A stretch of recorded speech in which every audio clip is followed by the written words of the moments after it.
Welcome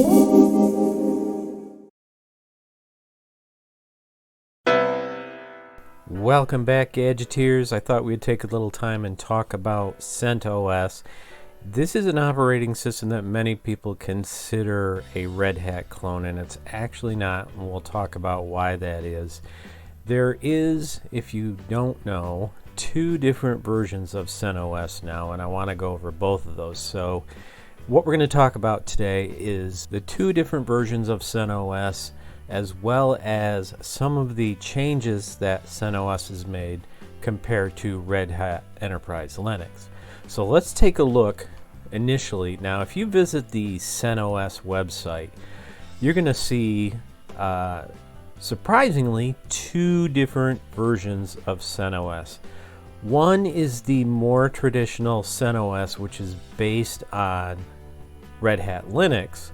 And of course, the usual architectures are available, and you get an end of life for version 8.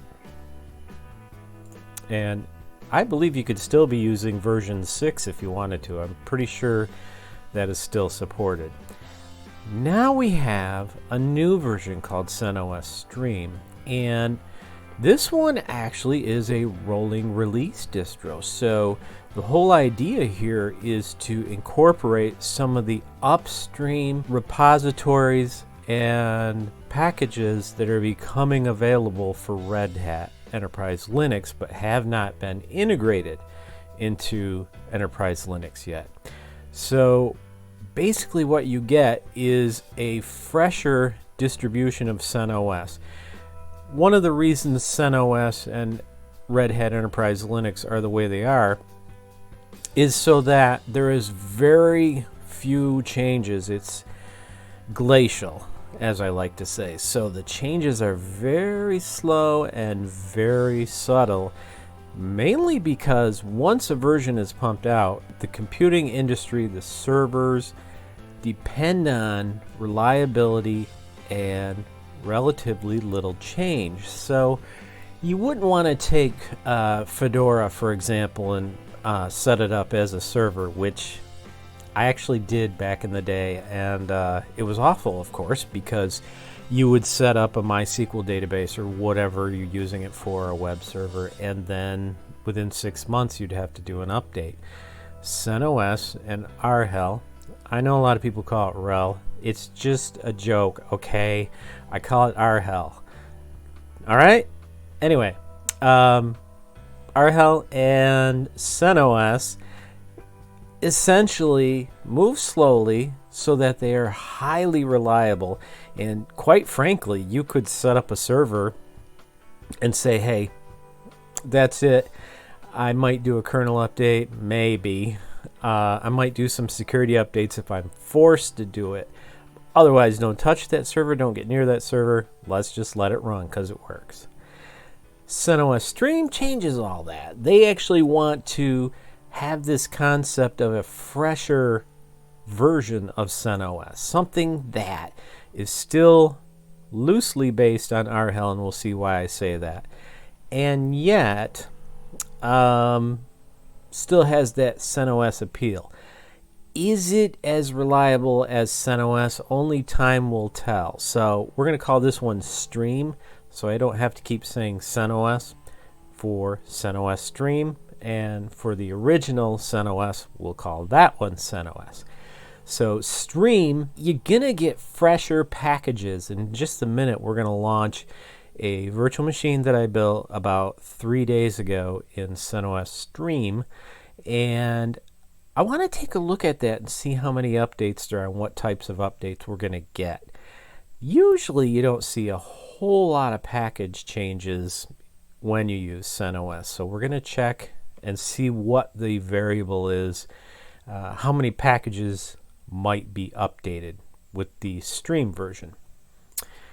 Now, I really think it's important that you read through the frequently asked questions. If you're serious about using CentOS and it's something that you're going to use for a server or even a super reliable workstation that you don't want to change very much. You definitely want to read through the documentation, and I know many users don't like to hear it, but you at least have to take a glance at the manual and the frequently asked questions, as well as the errata. So any problems that they've had, any fixes that they've made. For example, do not install CentOS in a virtual machine and select CentOS server with a GUI environment. There's a problem that causes it not to be able to boot into the GUI. On the other hand, if you install it without the GUI and add the GUI after the fact, it works fine. So, something to consider. Those things are nice to know. And you may say, yeah, but I'm not going to virtualize it. But there are many companies, many individuals who use a hardware platform that's robust and then install multiple virtual servers on it. And you can do it with workstations too, if you think about it. It's easy to back up. So in some ways, you have this entire workstation backed up that can run on any system that's actually using the hardware of the server to run. So consider that. This line here, what is CentOS's relationship with Red Hat? There are some members on the CentOS project governing board that work for Red Hat, which, if you're Red Hat, that makes sense. But this line, I think they should have put right up at the top. CentOS is not a clone of Red Hat OS. So the other notion that one can have is, cool, if I use CentOS, it's the same thing as Red Hat, whether it's the workstation or the server or whatever. Well, that's not the case. And the stream function that we're talking about, the new stream version, even changes that more. So you really got to be careful and don't assume CentOS is the same. Plus, of course, you don't get the support with CentOS that you do with Red Hat. But I must say, CentOS has really got their stuff together as it is. Looks like CentOS 6 and 7 are still supported. The Upstream Provider offers enterprise Linux in several flavors. Which one is CentOS like? Well, Upstream Provider in this case means Red Hat Enterprise. So they are the main source of the code. And if you are deciding to use CentOS, you kind of want to know, how does it vary or differ from Red Hat? So you would probably be moving to CentOS because you want to get away from the cost factor that's involved with Red Hat, whether it's a server or a workstation, but you still want the stability. But with the Stream product from CentOS, you still want the stability, but you want a little bit more advanced package installation, a little bit newer, fresher packages. So fixed issues, a list of known fixed issues upstream can be found here. So if we click this link, open it in a new tab, we're going to look at something there in a minute, but come back here. Notice we are now on Red Hat, and much of the fixes, despite their saying CentOS is not a clone of Red Hat, this documentation applies almost verbatim to a CentOS server workstation or Stream product. And I think that's important to understand, that you not only have to look at the CentOS documentation, but you really have to look at Red Hat Enterprise Linux 8. So there's a lot of different things that are built into Red Hat that they don't talk about on the CentOS side. They're only talking about it here. And then if there's any notes that aren't covered here that are particular to CentOS, then you'll find it in a different document. Okay, another important thing, number 9 here, packages and applications. And I'm going to try to make that larger so you can read it. So packages modified by CentOS, this is important to know. And there's quite a few packages, so you might want to do some digging if you are going to use CentOS as a server or an ultra reliable workstation. Maybe use it to produce video or run large Excel spreadsheets. There's so much stuff you can do with it. All of these packages have been modified. Now, some of them, to be fair, are stripping out the Red Hat logo and replacing it with CentOS, but some are not. It's hard to say what's up with Grub 2 and the HTTP server, some plugins, the kernel. That's a big one. If you are if you got a server product that's relying on a particular kernel, and it's a Red Hat kernel, there may be some variables there, some differences that you have to look at. And they go on to talk about packages that are removed from CentOS, and you'll see what I mean about most of these being related to Red Hat's proprietary stuff. Bookmarks, index, logos, migration manager, things like that. But there are some packages that are added by CentOS, and for the most part, their purpose is to replace what's going on here. But a single package, really, I don't see anything that makes me nervous, but let's say this one causes problems with your server that worked fine before on Red Hat or your workstation. And you're thinking, why? What did I do? Well, you may have not done anything. It may really be the case that it has to do with some packages that were added to CentOS. Sources are available at getcentos.org. The code released into the distribution originated from get.centos.org. So it's not a verbatim copy of Red Hat, but I would say it's not a clone, but I would say it's really close. But overall, CentOS is doing a very good job of creating a product that is really quite nice. And I want to point out, too, I was doing some reading, CentOS Stream is actually a project that Red Hat and CentOS are working on together. So this isn't something that Red Hat decided, or excuse me, CentOS decided to create on their own.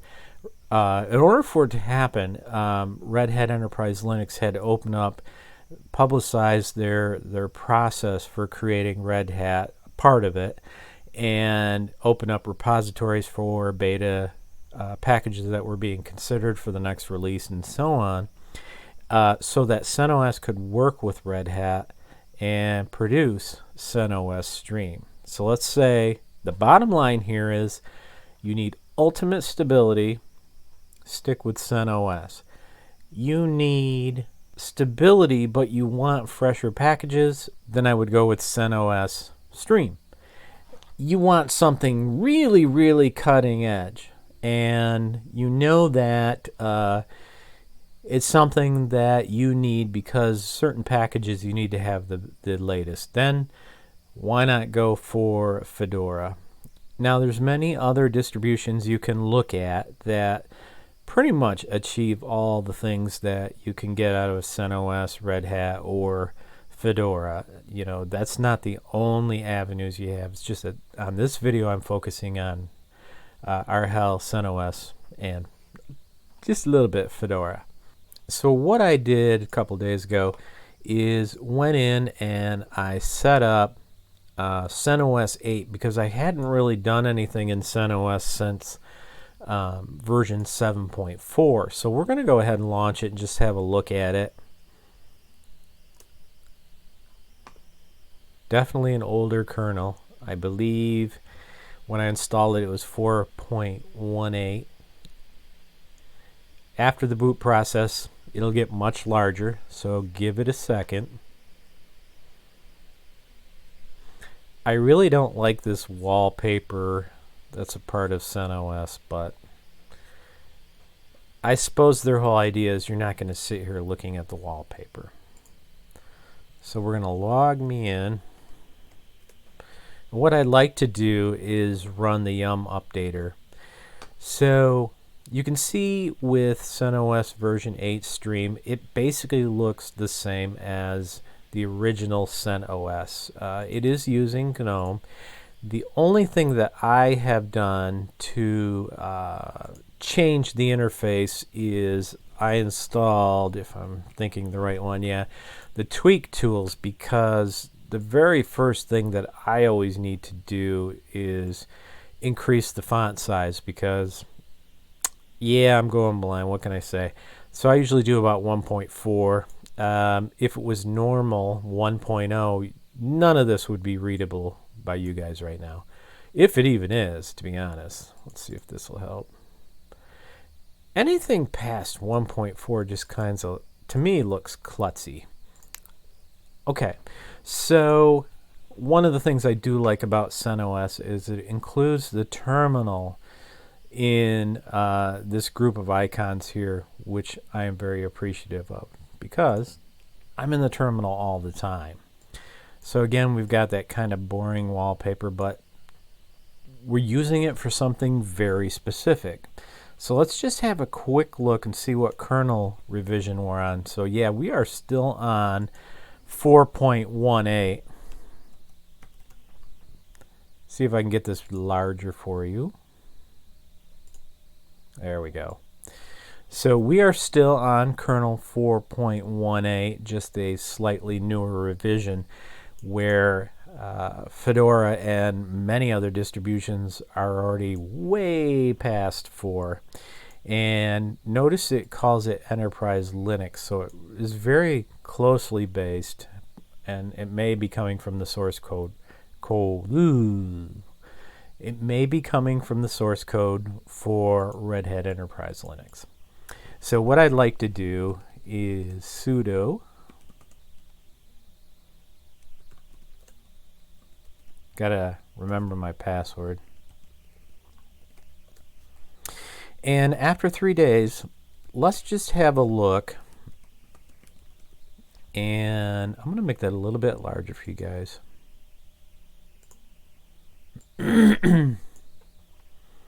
How many packages there are? Nothing to do. Upstream base extras, dependencies resolved. That actually surprises me. Actually, it doesn't surprise me. I shouldn't say that. This is not one of those distros that's going to be frequently updated. So my 3 main repositories here have nothing new. I could add repositories, and in the future I may do that.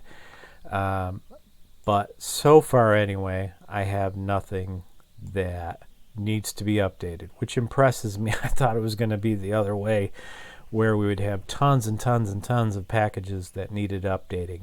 I'm used to Fedora, which is, like I said before, really cutting edge. I mean, most of the packages are new. After the 6-month period of support, you only get security updates, but during that 6 months, you get tons of updates. When you look at CentOS and the different settings and things that it has,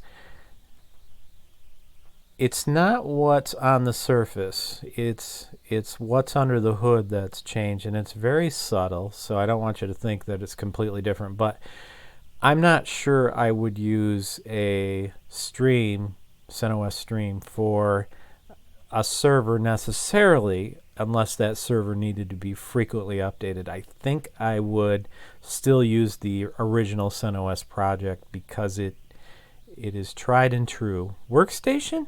Why not? As long as you back up your data, you should be fine. I wanted to point out also, in true server fashion, the wired connected here, when you first log in and you try to get on the internet, of course it doesn't work. The wired settings here by default is turned off. So you don't have access to your network. You have to go in wired settings. Actually, you could just click turn on from there, but I wanted to show you here on the wired settings, there's an option here where you can connect automatically, and you have to click that option. It's a server.